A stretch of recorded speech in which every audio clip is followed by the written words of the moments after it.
Bonjour, je suis fort heureux de te retrouver ce matin. Nous lirons dans le livre de Jean chapitre 9, versets 6 et 7. Mais juste avant, prions.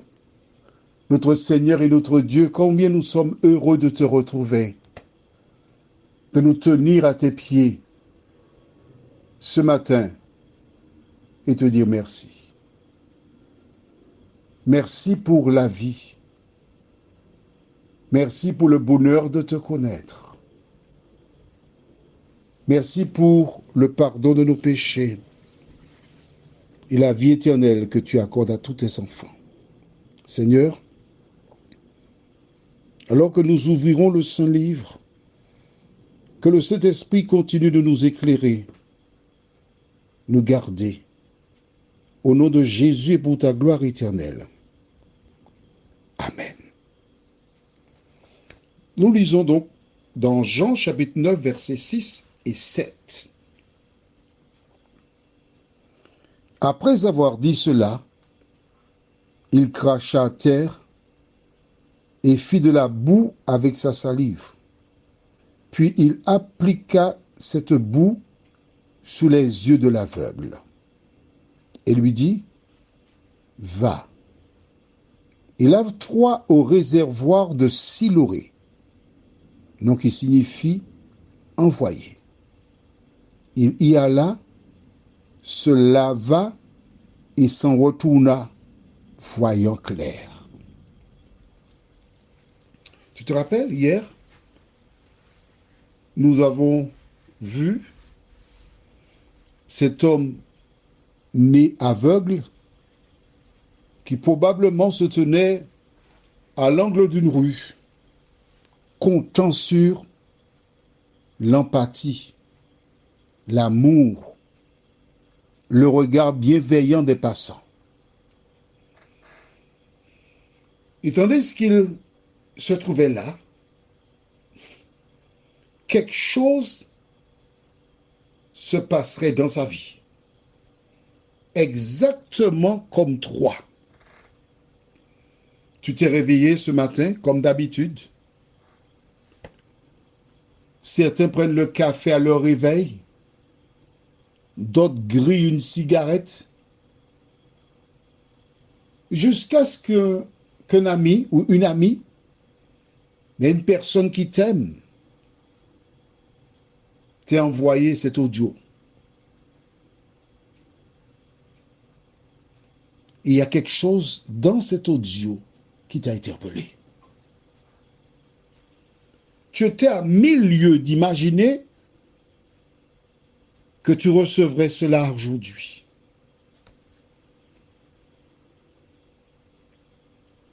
Mais voici des personnes du temps de Jésus, on retourne dans le temps, qui parlent de lui. Ils ignorent qu'on parle de lui. Mais note bien que celui qui est là, en l'occurrence Jésus, veut du bien de l'homme. Je vais lire verset 1 jusqu'au verset 5. Et je te pose une question. Jésus vit en passant un homme aveugle de naissance. Ses disciples lui posèrent cette question. Rabbi, qui a péché, cet homme ou ses parents, pour qu'il soit né aveugle?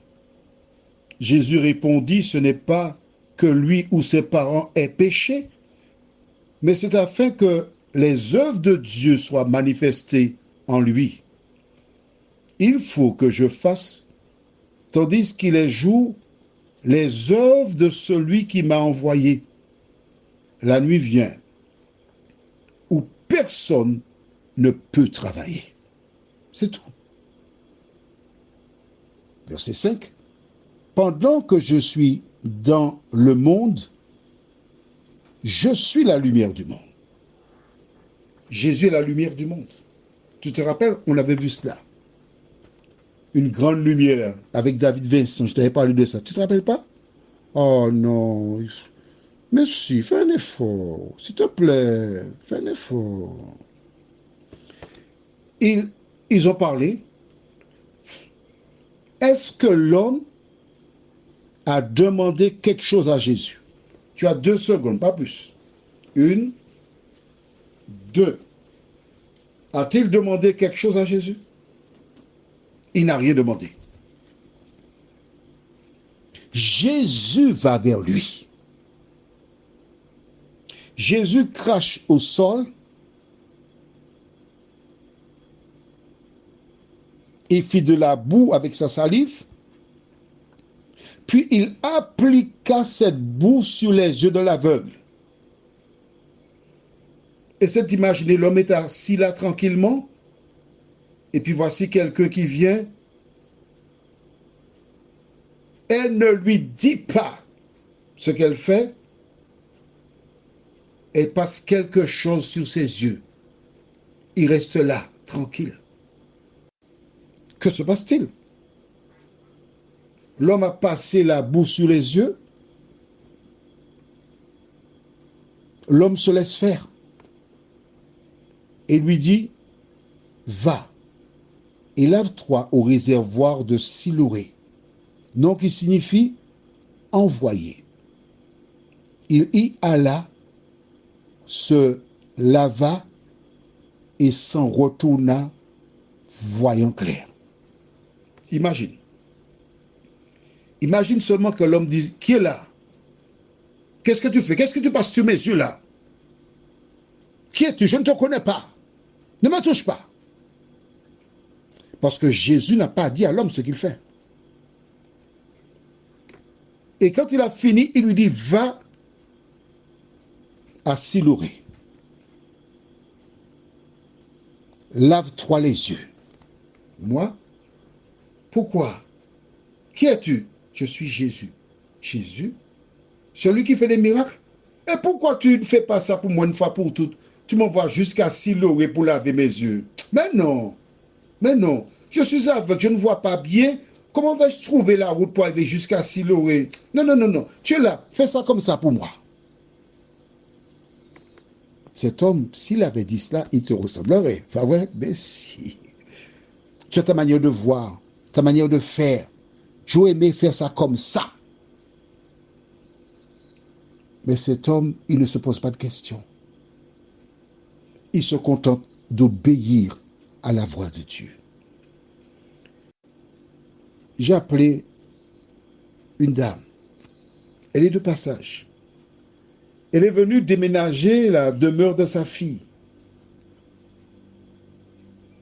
Et lors de l'échange, le Saint-Esprit me dit, écoute, si tu as des choses à jeter, je tiens ma bâchée à ta disposition.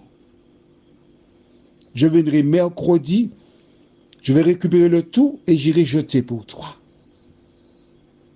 Elle a accueilli cela avec joie. Elle ne m'a pas demandé, mais le Saint-Esprit m'a dit de le faire. Jésus est venu. Dans son agenda terrestre, il avait prévu de passer dans cette rue, de voir cet homme et de lui apporter la guérison. Ce que je voudrais que tu retiennes, de la même manière que cette dame ne m'a rien demandé, le Saint-Esprit m'a dit, propose-lui. Elle a accepté. Jésus a été vers cet homme qui n'a rien demandé. Il a fait le miracle. Pourquoi? Rappelle-toi, quand Ève et Adam péchaient, Jésus est parti à leur recherche, les chercher et les a vêtus. À travers cet audio, Jésus te dit qu'il t'aime. Il te recherche. Il veut t'apporter la guérison à toi aussi. Prions. Notre Seigneur et notre Dieu, oh, qu'est-ce que c'est beau d'être à l'ombre du Tout-Puissant. Merci Seigneur, parce qu'en toi nous avons toutes choses. Merci de nous diriger, de nous garder, de nous bénir. Merci de nous conserver ton amour et conduis-nous chaque jour sur le chemin du salut. Seigneur, aide-nous à faire comme cet aveugle, accepter d'être dirigé par toi, sans nous poser de questions, obéir. Cette grâce, nous te la réclamons au nom de Jésus et pour ta gloire éternelle. Amen. Je te souhaite une bonne journée sous le regard de Dieu.